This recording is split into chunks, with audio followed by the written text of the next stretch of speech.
So today was the last round of Nissan Challenge for the year, running at Streets of Willow counterclockwise in very good weather conditions. Going out to the first session here, they put me in the fastest group out of 6 groups, I guess due to my previous lap time at this track, which is the first time I've been in the fastest group at a big organization like Speed Ventures. So I was a little bit nervous, I guess because I wasn't sure if I was going to do any faster than last time, but as you'll see throughout this video, I ended up being in the right group after all. Now, Streets of Willow is a very low-speed track where you're constantly turning, so high-horsepower cars do not have the advantage here. Usually lower-weight cars like S2000s and GR86s should have the advantage, but for some reason at this track event, even in the highest advanced group, the GR86s and S2000s and Miatas and all those did not hold their own weight.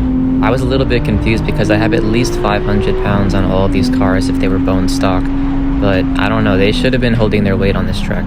And it's not like I was just flying by them on the straights, I was getting them at the turns as well, which is kind of interesting because my car is not supposed to be the kind of car that's taking over lightweight cars on turns. And my aero does not do much at this track because the turns are very low speed, so it has nothing to do with my aero kit.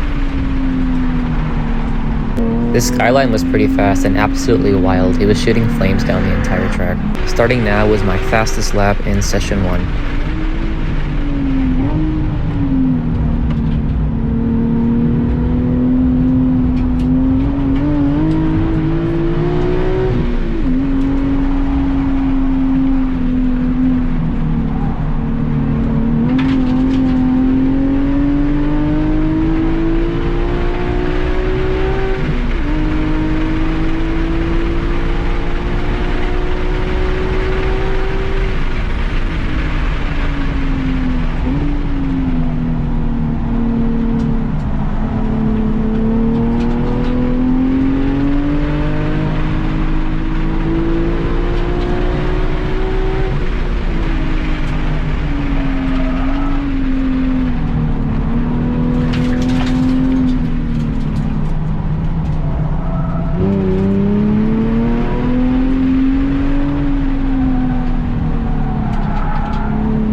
That was a 122.367 lap, which is over 2 seconds faster than my previous best, and also puts me at the 4th fastest slot in the entire event out of 120 drivers. Now the next lap started off really good. I thought it could have been even faster, but I ended up messing up towards the end. You can see my predicted lap time drops down to 121.78 at one point.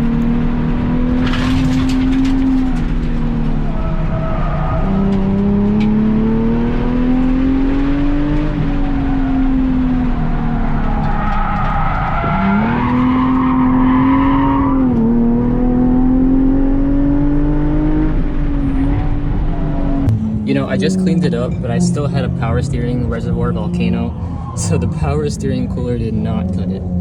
Also, an incredible pre-made lunch from my incredible girlfriend. I could not have gotten these lap times without her.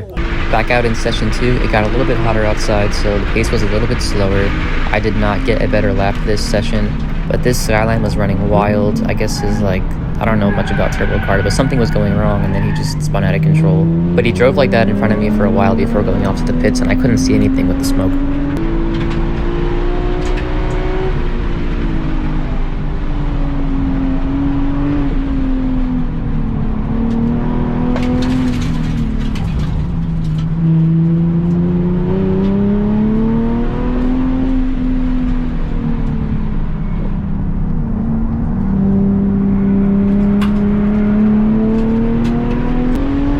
This turn got me so many times because of how it starts off downhill.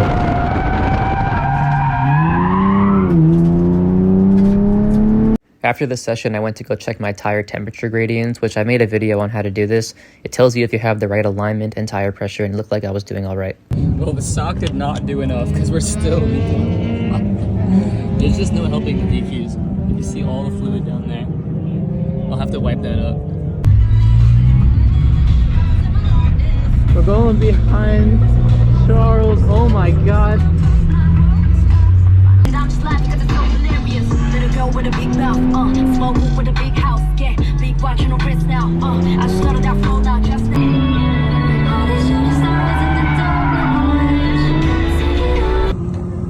just got caught on my louvers. I have all these like feathers or whatever, not feathers. Yeah, so my serpentine belt is shedding. That's no good. Luckily, somebody from Nissan Challenge brought a spare, and John from Corner3 Motorsports installed it on the spot, so shout out to both of them. So I was able to get back out to the 4th session with the new belt, and the temperatures got a little bit cooler, so I was able to actually get an even faster lap than the 1st session, which is starting right now.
That was a 122.334 lap, which was a couple of hundredths faster than the 1st session, and about 2.1 seconds faster than my last PR the previous winter. The biggest changes were upgrading from BC Racing VR coilovers to Power Tricks custom valved ultralight coilovers, completely revamped more track-oriented brakes that give me a lot more confidence, and all the new aero, but I don't think that really did anything on this track.